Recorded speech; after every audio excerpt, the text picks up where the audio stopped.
Hello hi welcome नमस्ते। मेरा नाम ऋतिक और आज हम फिर से बात करने वाले हैं एक और इंटरेस्टिंग कंसेप्ट के ऊपर। तो ये वीडियो उन बच्चों के लिए मोस्ट इंपोर्टेंट होने वाली है जिनके पास सब्जेक्ट है principles of micro economics segment. तो चलिए शुरू करते हैं आज की वीडियो। और इस कंप्लीट सीरीज के नोट्स भी प्रिपेयर हो चुके हैं। जिन बच्चों को नोट्स परचेज कर रहे हैं वो इस नंबर पर कॉन्टेक्ट कर सकते हैं 9667836666। यहाँ पे जाके नोट्स ले सकते हैं। अब आते हैं कंसेप्ट के ऊपर। तो आज का जो हमारा कंसेप्ट है वो है लेसन नंबर 5 कोल्यूसिव ओलिगोपोली के बारे में। हम लोगों ने ओलिगोपोली को अच्छे से खत्म कर दिया है और उम्मीद है सबको पता है ओलिगोपोली क्या होती है। एक ऐसी मार्केट स्ट्रक्चर है या फिर एक ऐसी मार्केट की फॉर्म जहां पे कुछ सेलर्स मिलके लार्ज नंबर ऑफ बायर्स को कवर कर रहे होते हैं। यानी कि सिर्फ कुछ सेलर, जैसे कि ऑटोमोबाइल इंडस्ट्री जहां पे सिर्फ कुछ सेलर्स हैं, 4 या 5 सेलर, और बायर्स कितने हैं, बहुत सारे। यानी कि हर एक का मार्केट शेयर क्या होता है, बहुत ज्यादा होता है। लेकिन अब हम यहाँ पे बात करने वाले हैं कोल्यूसिव ओलिगोपोली के बारे में। ओलिगोपोली दो तरह की होती है, कोल्यूसिव और नॉन कोल्यूसिव। कोल्यूसिव यानी कि जहां पे जो ओलिगोपोली फॉर्म इंडस्ट्री में जितने भी फर्म्स हैं वो सब कार्टेल फॉर्म कर ले। कार्टेल यानी कि एक सिंगल ग्रुप बना ले ताकि वो कंज्यूमर से ज्यादा प्रॉफिट अर्न कर पाए। क्योंकि जब तक वो आपस में लड़ते रहेंगे प्रॉफिट कम हो जाएगा। लेकिन अगर वो खुद ग्रुप बना के सीधा एक्सप्लॉइट करे कंज्यूमर्स को या फिर उनके लिए एक फिक्स प्राइस सेट कर दें तो उससे होगा क्या, ये एक मोनोपोली तरह काम करेंगे और प्रॉफिट में करेंगे मैक्सिमम। तो आज हम बात करें सिर्फ और सिर्फ कोल्यूसिव ओलिगोपोली के बारे में। दूसरा होता है नॉन कोल्यूसिव, जहां पे ये सिर्फ आपस में कट थ्रोट कंपटीशन करते हैं 4-5 सेलर्स और ये ग्रुप नहीं बनाते हैं, कार्टेल नहीं बनाते हैं। अब यहाँ पे जो हमारा टॉपिक है मॉडल्स ऑफ कोल्यूसिव ओलिगोपोली, इसके भी दो टाइप है। Collusive oligopoly can be divided into 2 parts. इसको हम 2 पार्ट्स में डिवाइड करते हैं। जो पहला पार्ट है वो है हमारा इम्प्लिसिट कोल्यूजन। अब इम्प्लिसिट कोल्यूजन क्या होता है वो समझते हैं। एक ऐसा कोल्यूजन जहां पे कोई भी एग्रीमेंट ना हो, कोई भी फॉर्मल एग्रीमेंट ना हो, कोई भी रिटर्न एग्रीमेंट ना हो ग्रुप बनाने के लिए, लेकिन ग्रुप बना है आपस में, कैसे बना है वो समझते हैं। तो उसको हम क्या बोलते हैं, इम्प्लिसिट कोल्यूजन। अब इसमें होता क्या है ये समझते हैं। तो इसका एक ए टाइप है वो क्या है हमारा, price leadership by dominant firm. यहां पे जो एक फॉर्म है ना उसको हम बोलते हैं डोमिनेंट फॉर्म। यानी कि जो प्राइस लीडरशिप है, यानी कि जिसका काम होता है प्राइस को बनाना, कि प्राइस क्या रखा जाएगा मार्केट में, वही इसका काम होता है। अब आती है फॉर्म डोमिनेंट कैसे हो सकती है। डोमिनेंट होने के फॉर्म में कुछ बेसिक होते हैं। डोमिनेंट यानी कि जिसके पास क्या हो, मार्केट शेयर क्या हो, बहुत ज्यादा हो। डोमिनेंट फॉर्म यानी कि जिसको सारी फॉर्म्स फॉलो करती हैं, उसका अधिकार ज्यादा है उस मार्केट स्ट्रक्चर के ऊपर। ठीक है, तो उसको सब फॉलो करते हैं, सब उसकी बात मानते हैं, उसको हम क्या बोलते हैं यहाँ पे, डोमिनेंट फॉर्म बोलते हैं। तो यहाँ पे ये बात लिखी हुई है, price leadership by dominant firm. Explicit collusion कौन से होते हैं, एक ऐसे कोल्यूजन जहां पे फॉर्मल एग्रीमेंट होने के बाद, फॉर्मल रिटर्न एग्रीमेंट होने के बाद कोल्यूजन बनाया जाए, उसको हम बोलते हैं यहाँ पे क्या, हमारा इम्प्लिसिट कोल्यूजन, ओ सॉरी एक्सप्लिसिट कोल्यूजन। तो एक्सप्लिसिट कौन कौन से वो समझते हैं। पहला हमारे पास क्या आएगा यहाँ पे, कार्टेल, ओपेक एंड CIPEC। मतलब इन सबके बीच में क्या होता है, एक्सप्लिसिट कोल्यूजन के बीच में, एक्सप्लिसिट कोल्यूजन में होता क्या है, यहाँ पे ना रिटर्न एग्रीमेंट या फिर एग्रीमेंट हो चुका होता है, जितने भी हमारे ग्रुप हैं उन सबके बीच में एक फॉर्मल एग्रीमेंट हो चुका होता है, तब जाके क्या करते हैं, फॉर्म करते हैं कार्टेल। तो एक्सप्लिसिट कोल्यूजन जिसमें पार्ट है कार्टेल्स, OPEC और CIPEC। दूसरा हमारे पास क्या है, सेंट्रलाइज्ड कार्टेल। क्या है हमारा, सेंट्रलाइज्ड कार्टेल। दोनों हम पढ़ेंगे डीप में इस वीडियो के आखिरी में।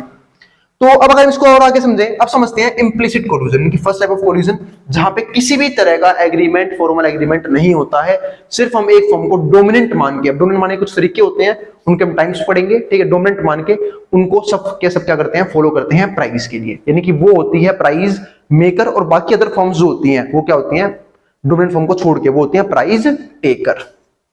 अब समझते हैं implicit collusion, price leadership model. अब इसके देखते हैं। तो अ फॉर्म ऑफ कोल्यूजन एक ऐसा फॉर्म है ये, ठीक है, अ फॉर्म ऑफ कोल्यूजन यानी कि ऐसा कोल्यूजन है जहां पे क्या होता है, where firms try to avoid the uncertainty related to the rivals action is price leadership model where one firm sets the price and others follow it not because of its implicit। अब यहां पे समझते हैं। अब उसने यहाँ पे क्या बोला, जहां पे एक फर्म जो है ना वो प्राइस को बनाता है, बाकी सब उसे क्या करते हैं, फॉलो करते हैं, ताकि किस चीज को अवॉइड कर सके, अनसर्टेनिटी। मतलब राइवल्स क्या कर रहे हैं उसे फर्क ही नहीं पड़ता। जैसे कि हम सब जानते हैं, अगर कंपटीशन कट थ्रोट है, यानी कि अगर सारे जो मेंबर्स हैं ओलिगोपोली के अंदर आपस में लड़ रहे हैं, तो कंपटीशन क्रिएट होगा। उस कंपटीशन को अवॉइड करने के लिए, यानी कि प्राइस को अवॉइड करने के लिए, क्वांटिटी को अवॉइड करने के लिए, फीचर्स को अवॉइड करने के लिए हम लोग इस मेथड को फॉलो करते हैं। यानी कि एक फर्म जो करेगी हम भी क्या करेंगे, उसके पीछे पीछे वही चीज करना शुरू कर देंगे। तो यहाँ पे क्या बोला उसने, avoid the uncertainty related to the rivals action is the price leadership model। इसको क्या बोलते हैं, प्राइस लीडरशिप मॉडल, जहां पे where one firm sets the price, जहां पे एक फर्म क्या करती है, प्राइस को सेट करने का काम करती है, and others follow it not because it is implicit।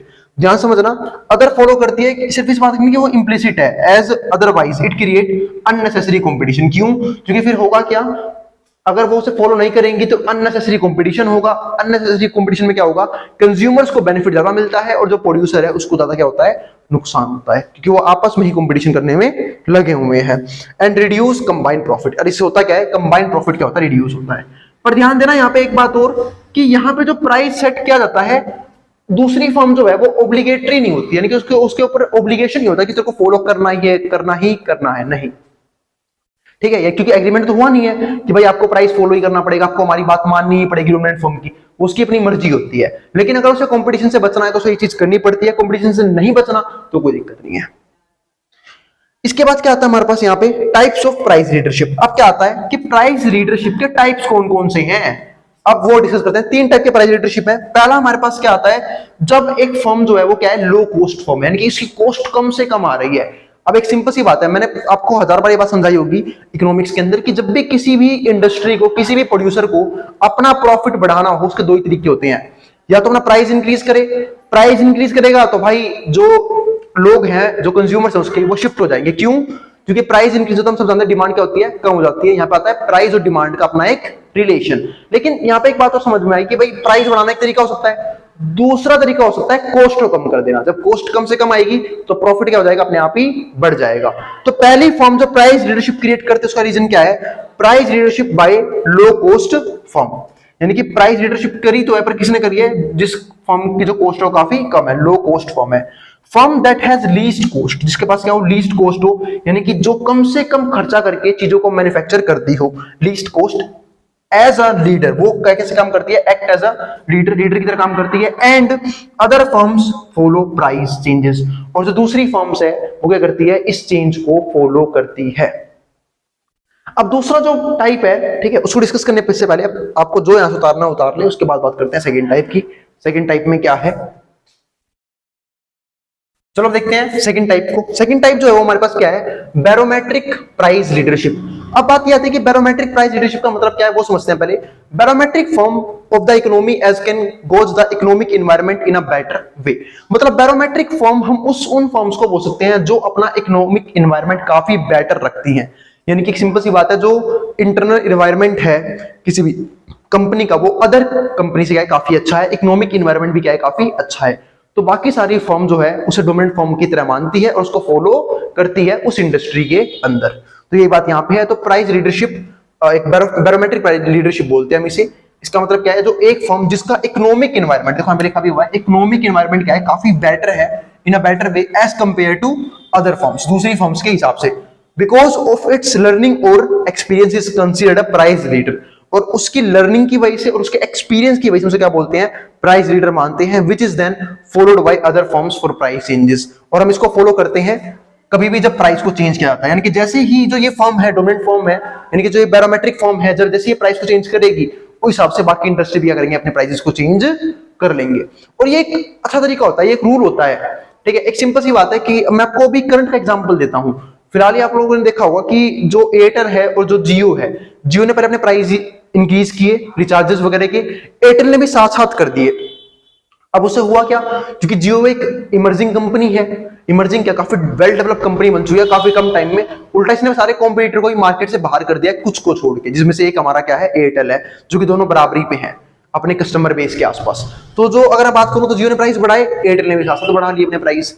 तो ये होता है यहाँ पे कि एक फर्म दूसरे को क्या करती है, फॉलो करते चलती है ताकि किसी फर्म को नुकसान ना हो।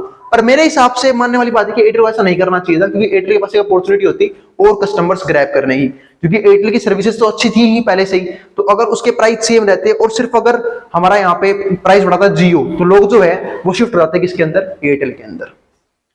तो अब तो बाकी अपने अपने रीजंस हैं प्राइस सेट करने के। तो ये हो गया हमारे पे प्राइस चेंजेस का एक मेन मुद्दा। तीसरा जो हमारे पास यहाँ पे फैक्टर है वो है price leadership by dominant firm. अब price leadership by dominant firm का मतलब क्या, वो समझते हैं। Dominant firm sets the price according to its profit.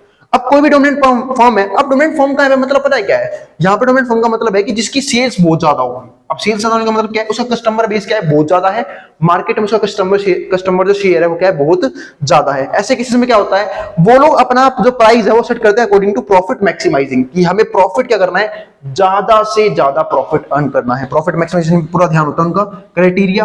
But after taking into consideration the supply response of fringe firms, और वो चीज का भी ध्यान रखते हैं जो फ्रिंज फर्म्स है, फ्रिंज फर्म यानी कि छोटी मोटी कंपनियां, यानी कि जो जिनका मार्केट शेयर क्या है बहुत कम है, उनको देखते हुए एट डिफरेंट प्राइसेस, यानी कि जो अलग अलग प्राइसेस पे हैं, जो फ्रिंज फर्म्स है वो कितना कितना जो प्रोडक्ट है वो सप्लाई कर पा रहे हैं, उसको देखते हुए वो अपना प्राइस सेट करते हैं अपने प्रॉफिट को मैक्सिमाइजेशन करने के लिए।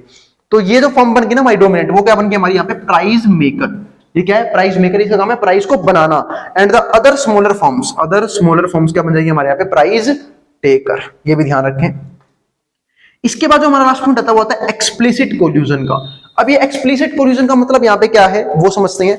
इसके अंदर हमारे पास तीन पार्ट है। एक तो पार्ट है हमारा ओपीईसी, दूसरा है सीआईपीईसी और ये है हमारा सेंट्रलाइज्ड।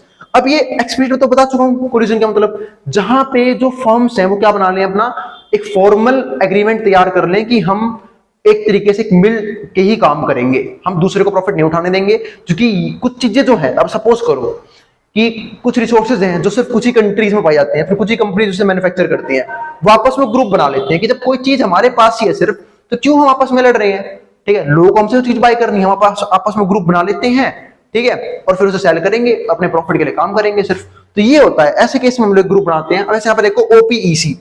अब ओपीईसी है क्या? ये है organization of petroleum exporting countries.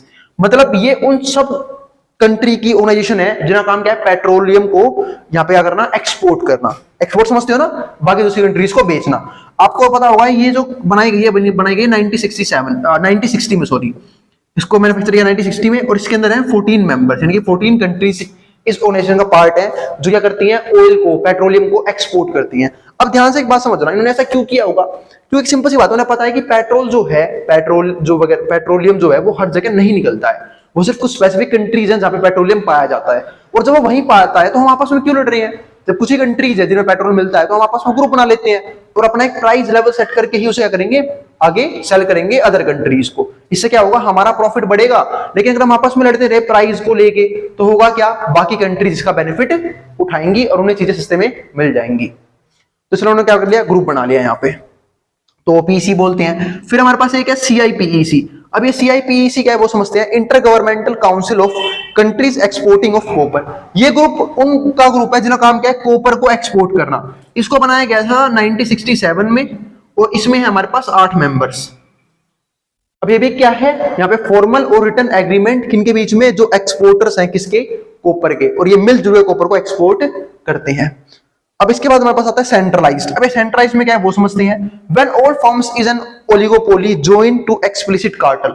जब सारी फर्म्स किसी भी ओलिगोपोली के अंदर अपना एक जॉइंट कार्टेल बना ले, it is known as centralized cartel. उसको हम बोलते हैं सेंट्रलाइज्ड कार्टेल। यहाँ पे हम बोलते हैं इसे मोनोपोली क्रिएट करी है उन्होंने, क्योंकि कुछ ही फर्म्स तो होते हैं ओलिगोपोली के अंदर, 4, 5, 5, 6, ठीक है। अब उन्होंने मिलकर क्या बना लिया? एक सिंगल जॉइंट फर्म बना ली कि हम सब मिलके ही चीजों को एक्सपोर्ट करेंगे या फिर हम चीजों को सेल करेंगे, ठीक है, अपने कंज्यूमर्स को। उससे क्या वो काम करेंगे? मोनोपोली की तरह, क्योंकि अब सिर्फ एक तरह से सिंगल फर्म है, वही प्राइस सेट कर रही है, ठीक है, और अपने प्रॉफिट मैक्सिमाइजेशन के लिए सेट कर रही है। तो इसको हम बोलते हैं यहाँ पे सेंट्रलाइज्ड, यहाँ पे ओलिगोपोली, या फिर आप कह सकते हो सेंट्रलाइज्ड कार्टेल। तो ये चीज ध्यान रखना है। तो ये हमारा थर्ड टाइप था इसका। तो यहां तक हमारा जो सारा टॉपिक है वो खत्म हो चुका है। किसके बारे में था ये? सिर्फ कोल्यूसिव ओलिगोपोली के बारे में। अब हम इसके टॉपिक्स को डिस्कस करेंगे आने वाली वीडियोस के अंदर, और उम्मीद है आपको इस वीडियो का सारा टॉपिक समझ में आ गया होगा। फिर भी कोई भी डाउट हो, कोई भी क्वेरी हो, आप कमेंट बॉक्स में कमेंट कर देना। मिलेंगे नेक्स्ट वीडियो में, और इस वीडियो को शेयर करना मत भूलना उन बच्चों में जिन बच्चों का एग्जाम होने वाला हो सेम सब्जेक्ट का। अब जिसको यहाँ से जो उतारना उतार सकता है मैट्रॉन बोर्ड के सामने से।